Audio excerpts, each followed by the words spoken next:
Hola, ¿qué tal? Muy buenas noches a todos y a todas. Solo quería agradecerles porque entre 3 y 4 días seremos ya 200,000 suscriptores. Muchas gracias a todos y a todas por apoyarnos suscribiéndose a nuestro canal y también, por supuesto, a nuestro canal alternativo Voces de la Noche. Gracias por todo. Sin más, los dejo con esta recopilación de Día de Muertos regrabada con mi voz. Comenzamos.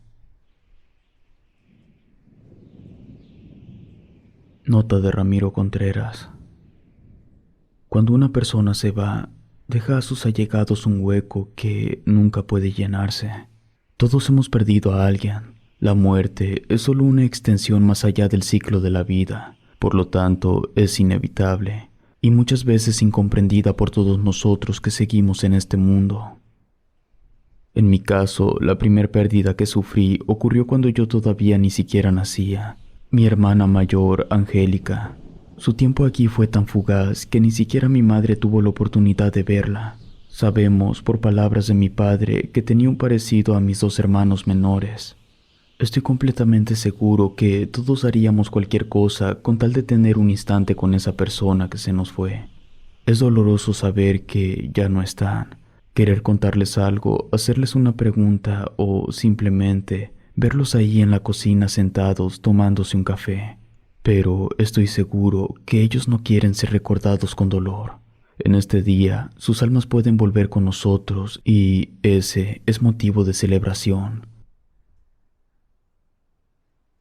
El demonio del Día de Muertos. Me llamo Luis.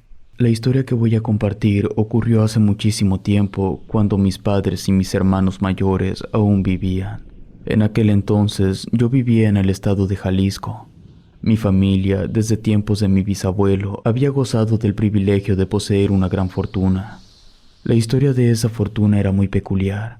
Se supone que mi bisabuelo, cuando era joven, hace más de 100 años, había recibido una suma exorbitante de dinero. Un misterioso sujeto durante el Día de Muertos le había entregado dicha cantidad, pero había una condición. Mi bisabuelo debía tener 3 hijos, y el último debía tenerlo después de cumplir los 40 años. Su hijo menor, es decir, mi abuelo, debía cumplir la condición, igualmente mi padre, y como yo soy el hijo menor de mi padre, en teoría debería haber cumplido con esa condición. Pero no lo hice, porque antes de tener mi primer hijo, descubrí el terrible secreto que guardaba mi familia. Debido a eso, decidí alejarme de ellos y ganarme la vida con el sudor de mi frente. Les voy a contar qué fue lo que descubrí y cómo fue que sucedió. Todo comenzó cuando yo tenía 26 años. Tenía la escolaridad elemental requerida para la época. Nunca me interesó demasiado porque yo sabía que con que encontrara una mujer para tener 3 hijos, mi vida a nivel económico estaría asegurada. En ese entonces vivíamos en el municipio de Amacueca, que está al suroeste del estado. La historia de ese municipio es peculiar. Los primeros habitantes que hicieron sus asentamientos en la zona adoraban a un dios gavilán. Esto se sabe porque hay pinturas y figuras de roca muy antiguas que lo comprueban. Amacueca siempre ha sido un municipio pequeño.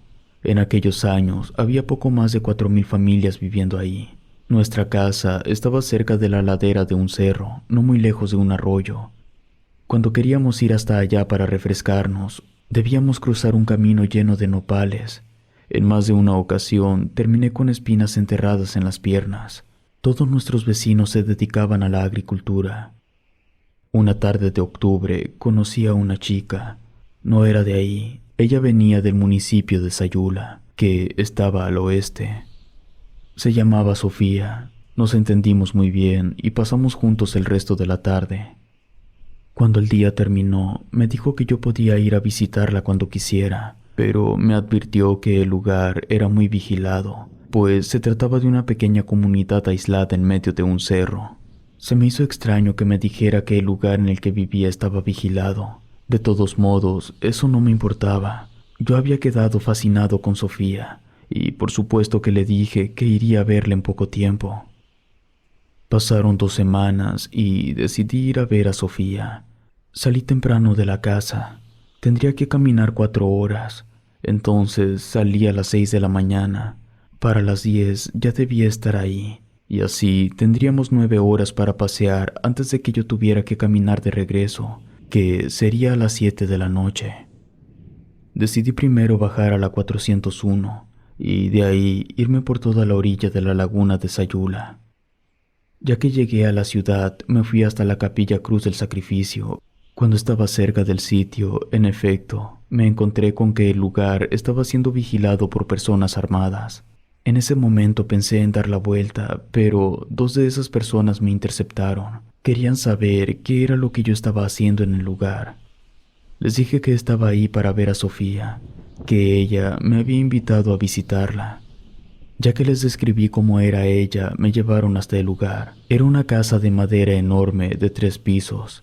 Cuando entré por las escaleras había un símbolo muy extraño. Eran 3 pentagramas unidos entre sí, con unos trazos que no sabría cómo describir, y todo estaba dentro de un círculo. Le hablaron a Sofía y yo me quedé con ella. Lo primero que hice fue preguntarle por qué no me había dicho que formaba parte de una secta. Ella sonrió un poco y me contradijo. Me afirmó que no era una secta, sino un culto religioso. Yo no me sentía cómodo del todo. Sofía se dio cuenta, entonces me llevó al comedor.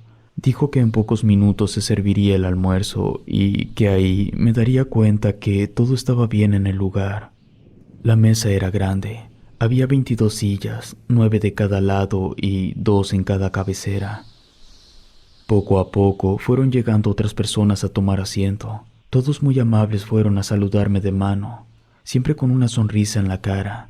Se podía notar que entre ellos se llevaban muy bien, como una familia unida.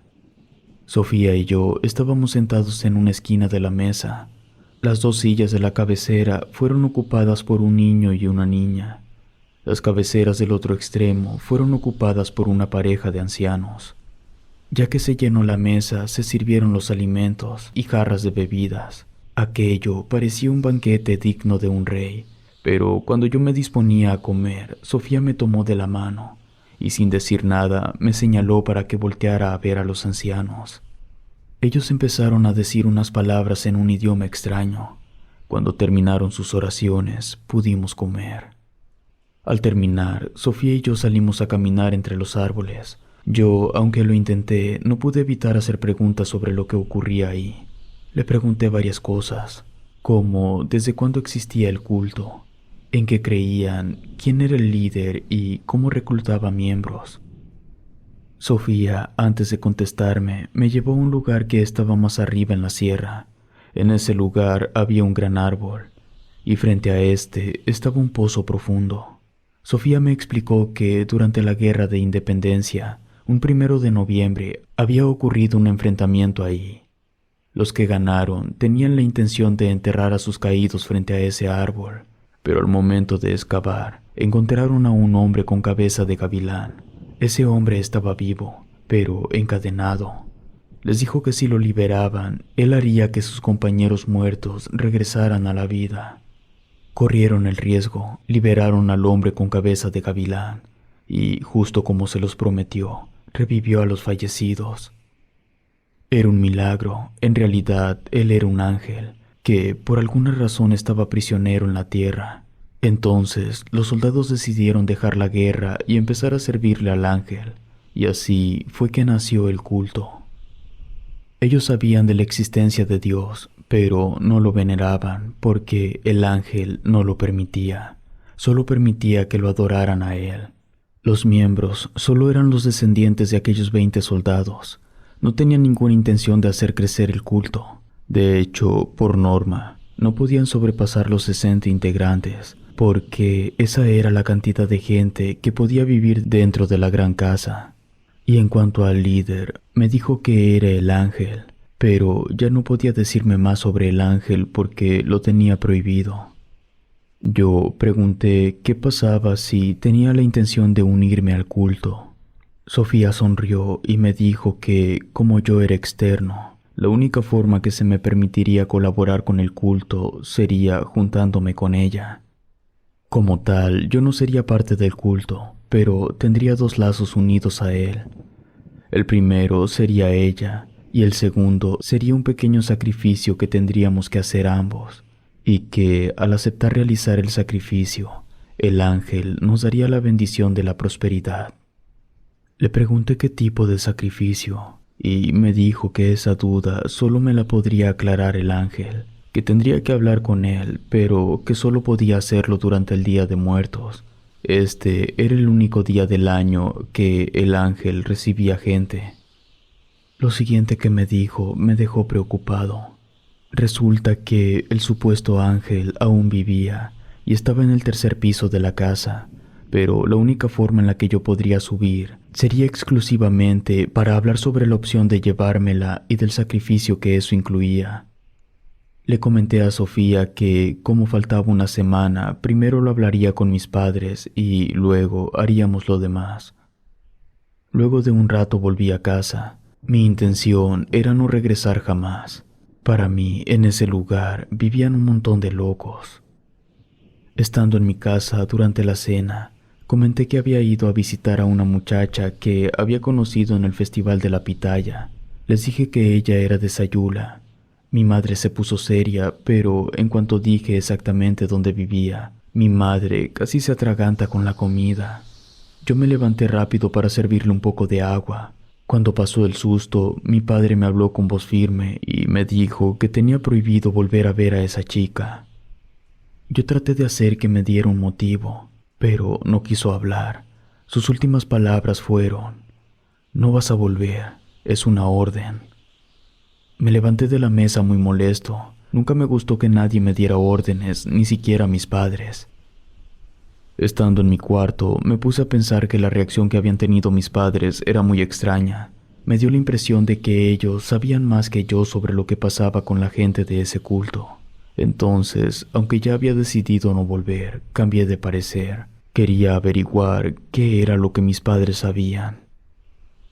A los 3 días volví. Las personas armadas no me dijeron nada. Pude pasar libremente. Llegué a la casa, me dejaron entrar y le hablaron a Sofía.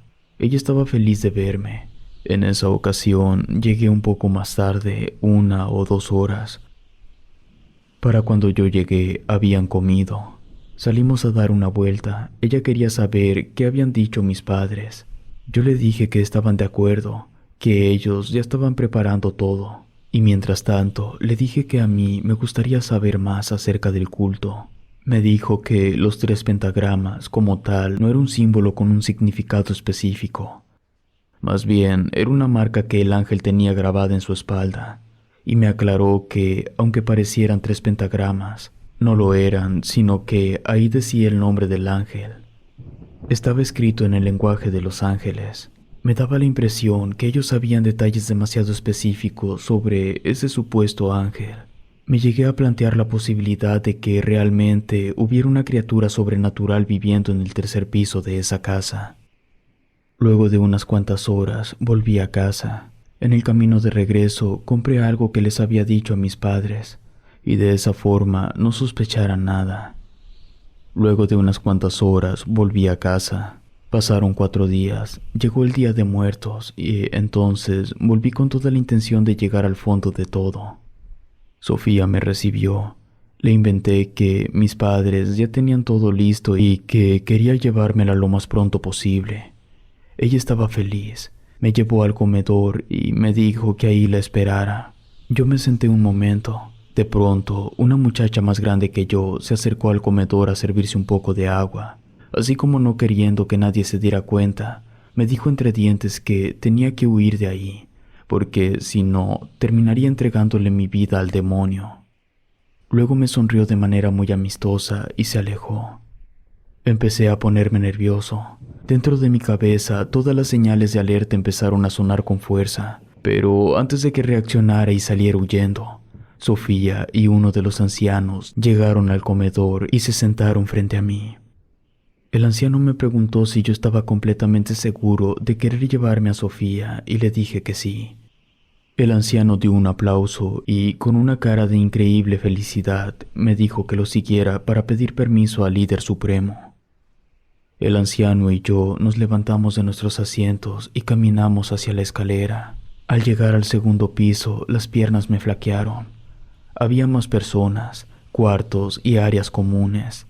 Todo pudiera parecer normal, de no ser porque al fondo de un pasillo, cuyas paredes estaban repletas de símbolos raros, había una jaula que, dentro, tenía a bebés de 3 meses. Llegamos hasta las otras escaleras y subimos al tercer piso. Había una puerta. El anciano me dijo que él no tenía permitido entrar, que entraría yo solo, que el líder supremo ya me estaba esperando. El anciano dio media vuelta y bajó las escaleras. Yo abrí la puerta y entré. El lugar no tenía divisiones. Era un salón abierto con 12 camas y al fondo estaba un trono. Alguien estaba sentado ahí, pero debido a que la iluminación era poca, no alcanzaba a distinguirlo bien. Podía notar una silueta humana. Empecé a caminar hacia él. Mientras lo hacía, me di cuenta que en esas camas estaban dormidas jovencitas. La vibra del lugar era siniestra. Cuando finalmente estuve a 2 metros del trono, pude ver con claridad a la persona que estaba sentada ahí. Era un hombre albino, delgado, con un rostro desencajado, sin cabello ni barba, tampoco bigote y no tenía cejas. Me llamó por mi nombre y me dijo que, para tener su bendición, yo debía tener 4 hijos con Sofía. El segundo y el tercero debía tenerlos antes de cumplir los 40, el último hasta después de cumplirlos. Mi hijo menor debería hacer lo mismo y así durante generaciones para garantizar la prosperidad económica. La sangre se me fue a los pies. Era exactamente la misma tradición que había en mi familia para garantizar que siempre tuviéramos dinero. A pesar de mi nerviosismo, noté que no mencionó nada del primer hijo. Con mi voz a punto de quebrarse, le pregunté. El sujeto se puso de pie. Era muy alto, casi de 3 metros. Además, en cuanto se levantó del trono, su cabeza se transformó a la de un horrible pájaro de ojos rojos. Con una voz carente de emociones, me dijo: «A tu primer hijo me lo voy a comer». Después de decirme eso, volvió a sentarse en su trono y su cabeza volvió a la normalidad. Yo, sin saber qué hacer, me incliné un poco en forma de reverencia y luego, el corazón latiendo a 1000 por hora y sudando frío, caminé hasta salir de la habitación. Bajé las escaleras, fui por Sofía, la agarré de la mano y nos fuimos de ahí. Caminé en silencio hasta llegar al centro de la ciudad. Ahí le pedí a Sofía que me esperara un minuto en lo que compraba algo. En cuanto salí de su vista, corrí hasta llegar a mi casa. Abrí la puerta de golpe. Ahí estaban mis padres. Les pregunté qué había pasado con su primer hijo. Ellos empezaron a balbucear tratando de darme una respuesta, pero no me dijo nada. Les dije que ojalá ardieran en el infierno y me fui de la casa. Han pasado casi 30 años. Nunca volví a ver a mi familia, pero cada que llega el Día de Muertos, recuerdo esa horrible criatura.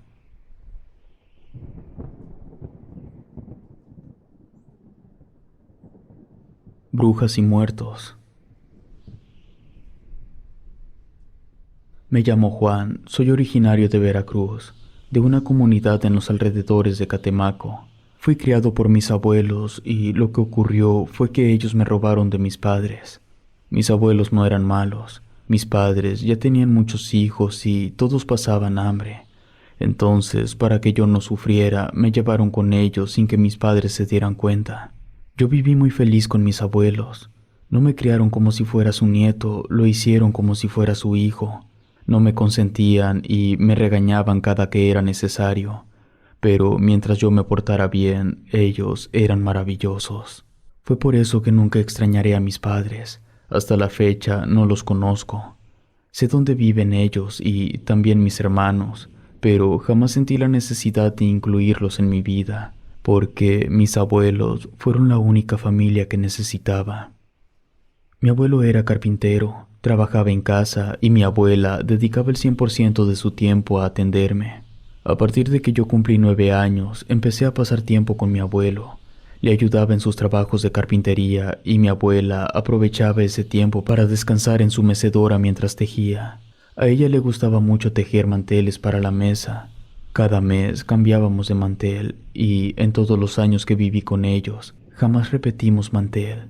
Cada año preparábamos el altar escalonado para la celebración del Día de Muertos. Decorábamos con flores, pan, incienso, velas y mole. Cuando cumplí 15 años, fue que un 22 de septiembre mi abuela preparó mole, el mismo que hacía para el altar de Día de Muertos. Entonces decidí preguntarle a mis abuelos por qué era importante ese día. Lo que me contaron fue que desde muchísimos años antes de que llegaran los españoles, nuestros antepasados ya tenían enraizado el culto hacia la muerte. En aquellos años, cuando alguien moría, se le enterraba estando envuelto en un petate, y sus familiares organizaban una fiesta con la finalidad de guiarlo en su travesía hacia el Mictlán. Colocaban comida sobre el lugar que había sido enterrado porque, aunque la comida no viajaba hasta el otro mundo, el sabor del alimento y sus nutrientes sí podían trascender. De esa forma, cuando el difunto tuviera hambre, podría sentir el sabor de la comida y adquirir energías para seguir su travesía. Los dioses del Mictlán estaban conscientes de que, si no fuera por la ayuda de sus familiares, ningún alma sería capaz de completar su travesía. Por eso, como muestra de su agradecimiento, una vez al año, los dioses le permitían a los espíritus regresar con sus seres queridos. Pero había una condición. El muerto solo podía realizar el viaje de transición hacia el mundo de los vivos, únicamente si sus seres queridos lo llamaban, y la familia sería la responsable de garantizar el bienestar del difunto. Si el ánima se extraviaba durante el viaje de ida o durante el viaje de regreso, la responsabilidad recaía exclusivamente en sus seres queridos. Los dioses del Mictlán no acudirían para ayudar a ningún espíritu que quedara vagando en el mundo de los vivos. Por eso empezaron a colocarse los altares en honor a los difuntos. Su función no era la de celebrar, sino que servían como faros para que el alma lograra completar su viaje con éxito. Con el pasar de los años y con las influencias católicas interfiriendo en nuestras tradiciones, el culto a los muertos se fusionó con el Día de Todos los Santos y con el Día de los Fieles Difuntos, y fue de esa forma que terminó convirtiéndose en la celebración del Día de Muertos. Con todo lo que me contaron mis abuelos, me quedó una duda. Como ya todos saben, por estas tierras abundan las brujas. Yo quería saber si las brujas también celebraban el Día de Muertos. Mis abuelos no estaban seguros de si lo celebraban o no. Lo que sí estaban seguros era de que, en el supuesto caso de que sí lo celebraran, debían hacerlo de una forma muy macabra. Poco tiempo después de haber tenido esa conversación, un señor que vivía en San Andrés Tuxtla llegó a la casa para hacerle un encargo a mi abuelo. Era una silla, pero le dio muchas especificaciones de todas las ornamentas que debía llevar. Dadas las especificaciones de semejante naturaleza, mi abuelo quería saber para quién era la silla o para qué iba a ser utilizada. El señor sacó un montón de billetes. Le dijo a mi abuelo que no hiciera preguntas de las cuales no quería conocer las respuestas. También le dijo que quería lista su silla para el 27 de octubre y le pidió de favor que no aceptara ningún otro trabajo hasta que terminara su silla. El señor volteó a verme y sugirió que yo podría llevarla hasta su ciudad. Luego se fue. Cuando mi abuelo contó el dinero, dijo que era suficiente para vivir bien por 10 meses. Tomábamos agua de río, nos alumbrábamos con velas. Nuestro único gasto era la comida. En aquel entonces no supe cuánto dinero recibió mi abuelo, pero ya que dijo que con eso comeríamos bien por 10 meses, vendría a ser el equivalente de 35,000 pesos de hoy. Recuerdo las especificaciones que ese señor le dio a mi abuelo para construir la silla. Quería un respaldo ancho con forma de triángulo invertido, cuya punta inferior debía alcanzar al asiento. Los largueros, que son los laterales que unen el respaldo con el asiento, los quería fraccionados, que simularan una columna vertebral. Las guarniciones, que son las que unen las patas traseras con las delanteras, las quería oblicuas, tornadas hacia adentro. Los travesaños, que uno comunica las dos patas delanteras entre sí y el otro hace lo mismo con las patas traseras, las quería en forma de pentagrama invertido, de tal forma que la silla pareciera que tenía 6 patas en lugar de 4. En cuanto a las patas de la silla, pidió que su textura simulara que tenían 6 anillos cada una de las patas. Cada una de las patas y los anillos debían estar distribuidos de la misma forma en todas las patas. Los descansabrazos debían ser anchos. Las palabras del Señor fueron que la persona que se sentaría ahí debía verse como el hombre más poderoso del país. Además, dijo que en las puntas de los descansabrazos debía haber unas calaveras, de tal forma que al sentarse ahí y extender los brazos, las manos pudieran estar sobre estas. Mi abuelo y yo trabajamos al 200% para dejar esa silla perfecta. Logramos terminarla en 2 días antes del plazo que nos había dado el cliente. Me tomé un día entero para descansar y al día siguiente me amarré la silla a la espalda y me fui caminando hasta San Andrés Tuxtla. Ya había ido antes hasta allá en varias ocasiones, y de trayecto era como 2 horas y media de camino, pero con el peso extra de la silla, que era de unos 20 kilos, me tardé más de 3 horas en llegar. Al estar en el lugar acordado no estaba el señor, sino que estaba una muchacha de unos 14 años. Yo no me acerqué con ella porque yo iba a esperar al señor, pero la muchacha se me acercó y dijo que estaba ahí de parte del señor. Me dio el nombre y me pidió de favor que la siguiera hasta la camioneta para subir la silla. En lo que caminamos, intercambiamos algunas preguntas básicas. Nombre, edad, nada muy particular, solo cortesías. La camioneta estaba a 2 cuadras. Cuando llegamos, ahí estaba el señor. Subí la silla en la cajuela. Me felicitó porque decía que la silla se veía tal y como él se la había imaginado. Yo me iba a regresar a mi casa, pero el señor me invitó a comer como agradecimiento por haber llevado la silla hasta allá. La muchacha y yo nos subimos a la camioneta y fuimos hasta la casa del señor. Él le dijo a la muchacha que tenía cosas que hacer. Le encargó que me preparara algo de comer y él regresaría en un rato. El señor se fue y nosotros entramos a la casa. Resultó que dentro había más muchachas y todas parecían de la misma edad o menos. Yo pregunté quién era el señor y qué hacían todas ellas en su casa. Me pidieron que me sentara en la mesa y que ahí podría hacer mis preguntas. Una de las muchachas me acompañó hasta el comedor. La mesa era muy grande, tenía 10 sillas. Yo tomé un lugar y esperé en lo que las muchachas preparaban la comida. Todas estaban en la cocina, tardaron como 15 minutos. Mientras comíamos, yo estuve haciendo muchas preguntas. Y lo voy a resumir. Resulta que el señor era un poderoso brujo y todas ellas eran su aquelarre. Todas venían de diferentes pueblos y comunidades. Ellas habían llegado ahí a San Andrés Tuxtla a buscar al brujo. Les daba techo y comida en lo que ellas se educaban en la brujería. Sus funciones diarias incluían mantener la casa en orden y, una vez al año, debían conseguir invitados para la celebración de Día de Muertos. Entre todas, debían garantizar la asistencia de un total de 30 hombres. Todo eso parecía muy interesante, pero antes de considerar su oferta, es decir, asistir a la ceremonia, les pedí que me mostraran algo para yo tener la certeza de que eran brujas. Me llevaron al patio de la casa. En el centro, sobre un gigantesco pentagrama cenizo dibujado en el suelo, tenían una cabra negra amarrada a un bastón hecho de hueso. Alrededor de la cabra había velas azules, amarillas y rojas. Me dijeron que esa cabra la iban a sacrificar para conmemorar la celebración de Día de Muertos. La finalidad de los rituales que realizan esa madrugada es aplacar la sed de venganza de todos aquellos que han muerto debido a las energías oscuras. Sabido es por todos que las brujas pueden llegar a matar, ya sea por encargo de alguien más, por satisfacción propia, o para ofrecer sangre a los oscuros seres que les dotan de sus tenebrosas habilidades.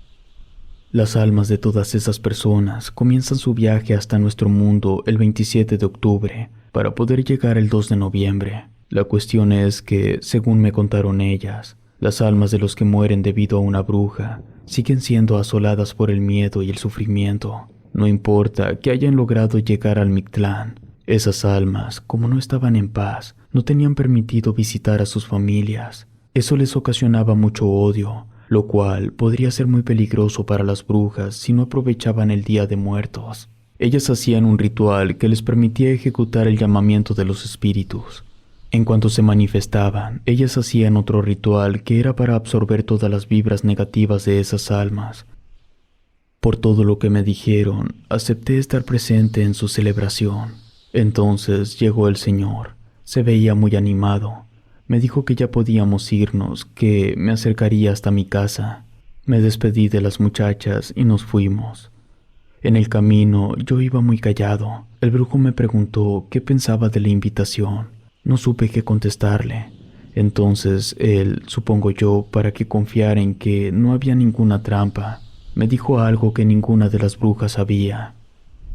Las que resultaran ser elegidas por la oscuridad perderían su belleza. Ese aspecto de ellas transmutaría en poder, y él las enviaría a diferentes pueblos y rancherías para adueñarse de esos territorios.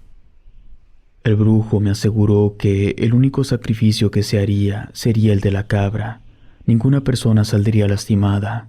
Yo aún no entendía para qué necesitaban la presencia de personas que no tuvieran nada que ver con la brujería. No me quedaba claro cuál era la necesidad de tener invitados para su ritual. La respuesta fue demasiado sencilla. Se trataba de una fiesta, y en las fiestas debe haber invitados. Finalmente, llegamos a donde yo debía bajarme para llegar a mi casa. El brujo me extendió su mano y me dijo que me esperaba en la fecha indicada a la medianoche. Yo le respondí el saludo en señal de que sí estaría ahí. No le comenté nada a mis abuelos porque de ninguna manera ellos me iban a permitir asistir a una ceremonia organizada por un brujo.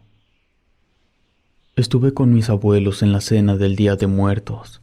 A las 9 de la noche ya estaban dormidos, así que me escapé para ir a la ceremonia. En cuanto llegué al lugar, tuve una sensación horrible, pero no podía dar marcha atrás. Después de todo, ya estaba ahí. Mis recuerdos sobre aquella noche son algo confusos y desconozco por completo en qué orden sucedieron las cosas. Lo que pasa es que, en cuanto entré, una de las jóvenes brujas me dio peyote. Voy a relatar lo que tengo en la memoria, pero estoy seguro que hay sucesos que se borraron de mi mente. Salimos al patio. Había 2 hileras de extrañas luces que flotaban sobre el suelo. Simulaban un camino que llevaba hasta la cabra negra que estaba amarrada. Recuerdo haber visto esculturas de piedra en toda la orilla del patio. Fue extraño porque esas esculturas no estaban la primera vez que fui al lugar. En algún punto de la madrugada, la cabra ya no estaba, y en su lugar, en el centro del patio, había una cosa negra. Era terrorífico. No tenía cuerpo, era más bien como la sombra de algo, pero no tengo idea de qué. Lo que me daba más miedo era su gigantesco tamaño. Recuerdo que las brujas danzaban desnudas alrededor de un hombre vestido con una túnica. También llevaban un extraño bastón. Yo supongo que era del brujo. En mi mente hay imágenes de muchos símbolos extraños. Estaban dibujados en el suelo, en las paredes. Inclusive, las brujas tenían dibujados esos símbolos en sus cuerpos. También había fuego, mucho fuego por todas partes. Hacía demasiado calor. Yo estaba sudando. También en ese patio había un insoportable y muy marcado olor a flores, a resina quemada y a huevo podrido. Después sacrificaron a la cabra. No lo vi, pero escuché sus quejidos y sus gritos. Tampoco sé si fue antes o después de que yo viera la sombra gigante. También podía escuchar que alguien lloraba. Creo que eran bebés o tal vez niños pequeños. Hay un detalle que tengo bastante claro. Hubo un lapso de silencio absoluto y todo el mundo se quedó quieto. Lo recuerdo bastante bien porque desde que llegué había música. Entonces, cuando todo el ambiente fue envuelto en silencio, me puse alerta. Pasaron unos instantes en completa calma. De pronto, un poderoso viento helado me golpeó muy fuerte y caí al suelo. No podía ponerme en pie. Estaba a punto de desmayarme cuando comencé a ver cómo aparecieron personas transparentes como si fueran fantasmas o espíritus. Al día siguiente desperté en casa de mis abuelos. No tengo idea de cómo fue que regresé. Lo único que sé es que era muy temprano por la mañana y mis abuelos aún no despertaban. Sentía que la cabeza me iba a explotar. Tenía los ojos hinchados. Me dolía hasta el hueso más pequeño del pie. Sentía oprimido el pecho, estaba mareado y tenía un fuerte dolor en el estómago. Fui a la cocina. Por alguna razón necesitaba tomar leche. Agarré una jarra y bebí todo lo que pude. Me sentí un poco mejor, así que fui hasta el río para darme un baño. Ahí descubrí que tenía rasguños y moretones por todo el cuerpo. No entendía nada. Cuando regresé del río, mi abuela ya tenía el desayuno listo. Eran huevos con café. Quise comer, pero no pude. Tuve la sensación de querer devolver el estómago, así que no comí. En la cena tampoco pude ingerir alimentos. Solo podía beber leche. Durante 3 días fue lo único que mi cuerpo toleró. Ni siquiera podía tomar agua. El brujo nunca volvió para pedir algún trabajo a mi abuelo, y yo nunca volví a saber nada de esas brujas.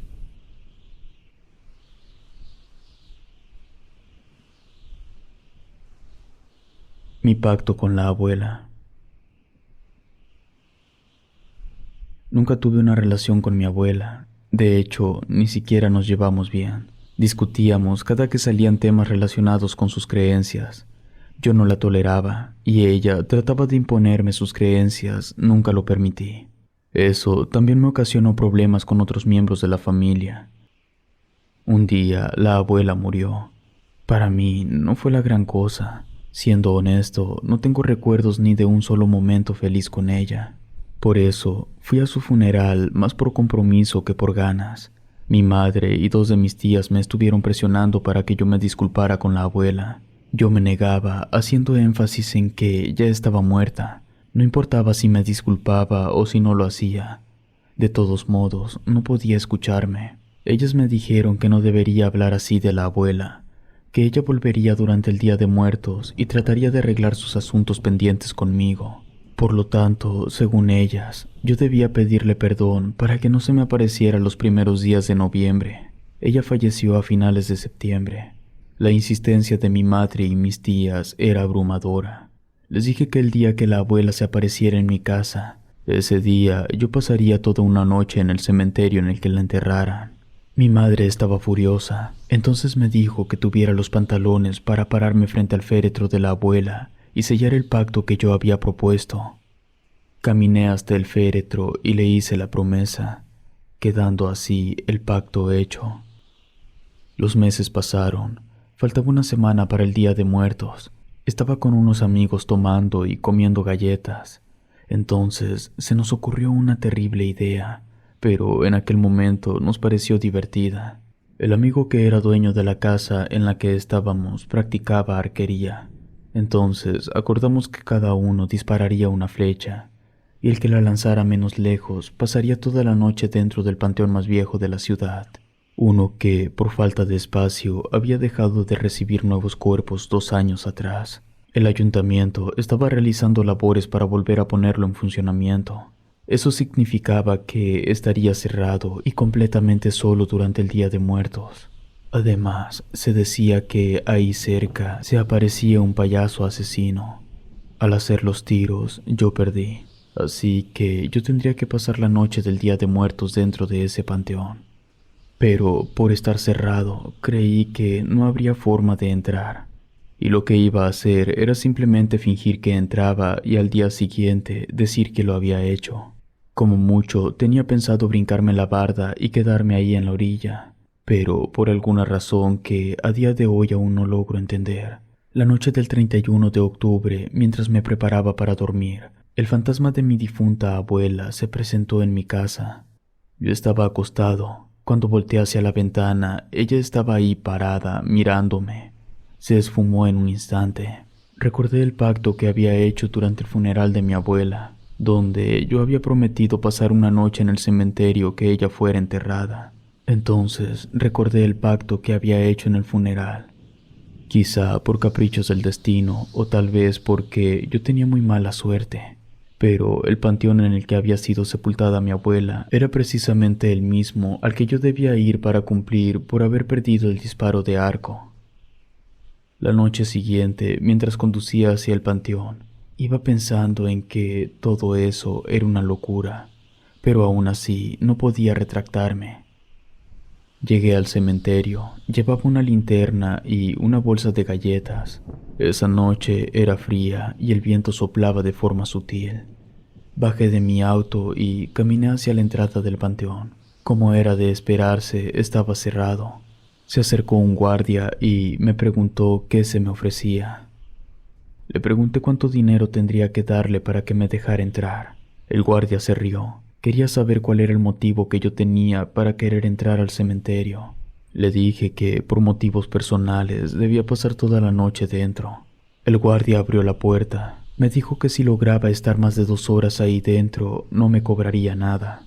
Recuerdo que eran las 11:15. Empecé a caminar directo hacia la tumba de mi abuela. Como era un panteón muy viejo, todos los caminos eran de tierra y estaba chispeando un poco. No estaba muy nublado, pero las pocas nubes que había estaban cargadas de agua. Me iba guiando con la linterna que había llevado. Llegué a la tumba de mi abuela y me senté. No tenía nada mejor que hacer. Entonces me puse a platicarle cosas. Recuerdo que le comenté sobre la apuesta. De cierta forma me disculpé con ella. No dije que lo sentía ni tampoco le pedí perdón. Solo le comenté que lamentaba mucho haber discutido tanto con ella en lugar de aprovechar el tiempo para convivir de otra forma. Después de casi 2 horas ya no supe qué contarle y simplemente me quedé en silencio observando a mi alrededor. Las ramas de los árboles se movían con el poco viento mientras las hojas se desprendían. También los insectos hacían sus sonidos nocturnos. Me cansé de estar sentado. Además, me estaba dando frío no moverme. Entonces me levanté y empecé a caminar por el panteón. Me acabé las galletas y, como no había ningún bote de basura, tiré la envoltura así nada más. De pronto, a lo lejos, entre las tumbas, vi a una mujer que estaba caminando. Me asusté y apagué la linterna. Sabía que aparte de mí no debería haber nadie más dentro del cementerio. De inmediato tuve una fuerte sensación de incomodidad. Entonces caminé en dirección contraria hacia la que iba esa mujer. Traté de encontrarle una explicación lógica. Quizás la mujer también tenía uno o varios familiares enterrados en el cementerio. Seguí caminando hasta que me encontré con un mausoleo bastante llamativo. No encajaba con el lugar. Se notaba de inmediato que le pertenecía a algún rico. Estaba observándolo cuando, de pronto, un perro con brillantes ojos verdes pasó corriendo a escasos 2 metros de donde estaba yo. Volteé a verlo de inmediato, pero en cuanto lo hice, se desvaneció. No había ninguna explicación lógica. Yo me sentía muy inquieto y quería largarme del cementerio en ese instante. Apenas estaba tratando de recobrar el aire, pero de repente el perro volvió a aparecer. En esa ocasión no estaba solo. Un niño con playera azul estaba corriendo detrás del perro. Después se perdieron entre las tumbas. De pronto hubo un ruido muy fuerte. El niño gritó y el perro comenzó a ladrar furioso. El ruido rebotaba en todas las tumbas del panteón. Empecé a sentir tanto miedo que hasta se me nubló la vista, y lo poco que veía lo veía doble. Me quedé quieto quizá por 3 minutos. Empecé a caminar despacio. Ya estaba decidido a salir del cementerio, pero entonces algo llamó mi atención. Había un pozo abierto del que salía humo. Además, parecía que algo brillaba levemente en su interior. Más por curiosidad que por la lógica y el sentido común, empecé a acercarme hacia ese pozo abierto. Cuando estuve lo suficientemente cerca, pude lograr ver algo que yo consideraba una tontería local. En mi ciudad existía la leyenda de que en los altares de ese panteón durante la madrugada se aparecía un payaso. La historia que está detrás fue que durante una fiesta de disfraces, uno de los asistentes de la fiesta acudió vestido de payaso, pero por alguna razón, a mitad de la fiesta, fue a la cocina, tomó un cuchillo y mató a 15 personas. Debido a los gritos, un policía retirado que vivía al lado de la casa donde era la fiesta, tomó su arma y fue a revisar qué era lo que pasaba. Quedó tan horrorizado por lo que vio, que cuando tuvo de frente al tipo vestido de payaso y con un cuchillo manchado de sangre, le vació el cartucho de su arma. Entonces se decía que el fantasma de ese tipo vestido de payaso se aparecía en los alrededores del cementerio. Esa noche, en el pozo, pude ver que un payaso se estaba abriendo paso entre la tierra para salir. Comencé a correr en dirección a la salida, pero tropecé y caí al suelo causándome una herida. Empecé a sentir cómo la sangre brotaba de mi pie. En el instante que caí, solté la linterna y rodó hasta quedar lejos, pero seguía encendida, solo que no iluminaba en mi dirección. No podía ver casi nada, no había forma de que yo lograra ponerme en pie, y cada que me movía sentía un dolor paralizante. La linterna parpadeó un poco. Podía escuchar pasos y ladridos alrededor. Empecé a suplicar pidiendo ayuda. Entonces, a lo lejos, pude ver a la mujer que me había encontrado antes. Su cabello y su piel se empezaron a caer y sus ropas empezaron a hacerse viejas. Esa mujer quedó convertida en un esqueleto. Me empezó a dar un ataque de ansiedad. El esqueleto empezó a caminar un poco hacia mí, pero se quedó parado a unos pasos. Mi aliento de pronto nublaba la silueta de aquella cosa. Aquel ente empezó a alejarse. Yo no entendía qué estaba pasando. Entonces una voz familiar me llamó por mi nombre. Se trataba de mi abuela. No pude verla, solo podía escuchar su voz delicada. Después de un momento ya no pude escucharla y ya no volví a ver nada. Me quedé ahí tirado hasta que salió el sol. Mi reloj marcaba las 6 a.m. cuando el guardia llegó hasta donde yo estaba. Se rió y me preguntó cómo había pasado la noche. Me ayudó a ponerme de pie y fuimos a su oficina. Después llamó un taxi para que me llevara al hospital. En lo que el taxi llegaba, le pregunté al guardia por qué pasaban esas cosas en el panteón. El guardia me explicó que, según su experiencia, los muertitos estaban enojados porque el panteón estaba cerrado y debido a eso nadie los visitaba. Me dijo que yo no era el primero en pasar toda la noche dentro, pero sí era el único que había logrado sobrevivir. Le conté que mi abuela estaba enterrada ahí y su fantasma me había protegido. Finalmente llegó el taxi. Fui al hospital, atendieron mi herida. Volví por mi auto y de ahí fui a mi casa. Nunca volveré a dudar que los muertos sí vienen a este mundo durante el Día de Muertos.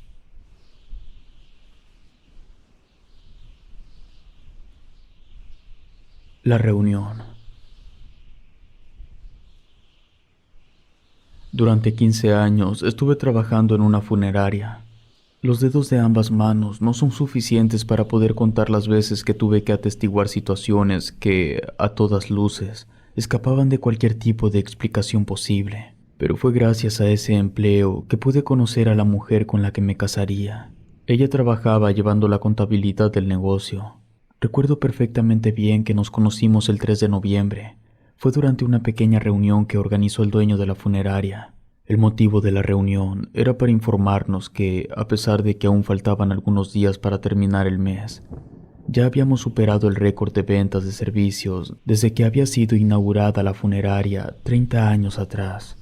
En esa reunión, cuando yo fui a agarrar una pieza de pollo frito, ella también llegó y solo quedaba una.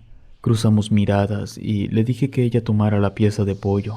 Después de eso pasaron 2 semanas. Yo fui al comedor por un café y ahí estaba ella. Intercambiamos algunas palabras y la invité a salir. Ella era sumamente hermosa. Siendo sincero, no creí que fuera a aceptar, pero me dijo que sí. No ocurrió nada en esa primera salida, ni tampoco en las siguientes. Ella era muy joven y educada a la antigua. Un 3 de noviembre, exactamente un año después de que nos conocimos, aceptó ser mi novia. Y un año después, en el mismo día y mismo mes, nos casamos. Por desgracia, nuestro matrimonio no duró tanto.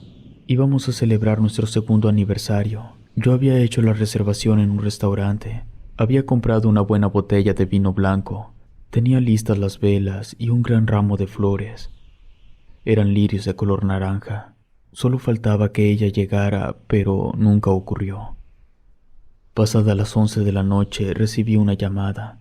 Mi esposa había sufrido un terrible accidente mientras conducía hacia el restaurante. Cuando los paramédicos llegaron al lugar del accidente, aún estaba con vida. La habían sacado del auto y la estaban trasladando al hospital general. Me levanté y corrí hacia mi coche. Subí a mi auto y pisé el acelerador. No me coloqué el cinturón. En ese momento, los semáforos rojos no existían para mí.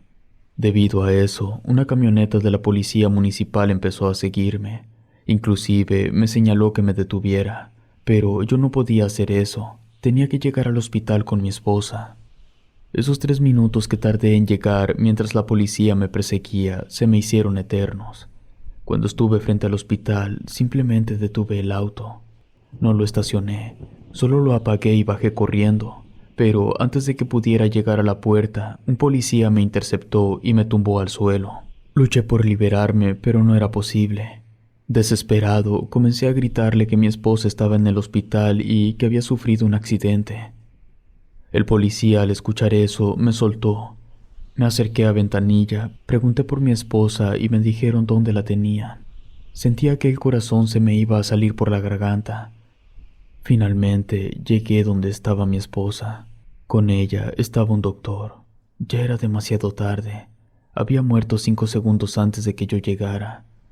En ese instante me rompí.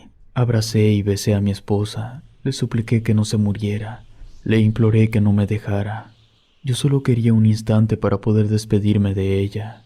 Y pude haber estado con mi esposa en sus últimos momentos de no haber sido por ese policía. Debido a eso, lleno de cólera, caminé hasta salir del hospital. Ahí seguía la patrulla.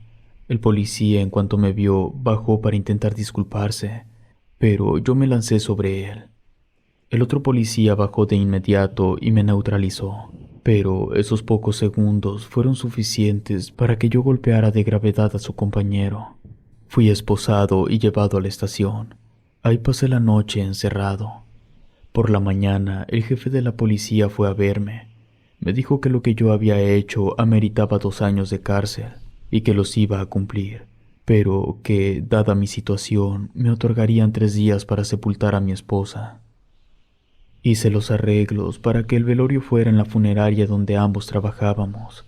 También les pedí que me dejara que fuera yo el que preparara el cuerpo.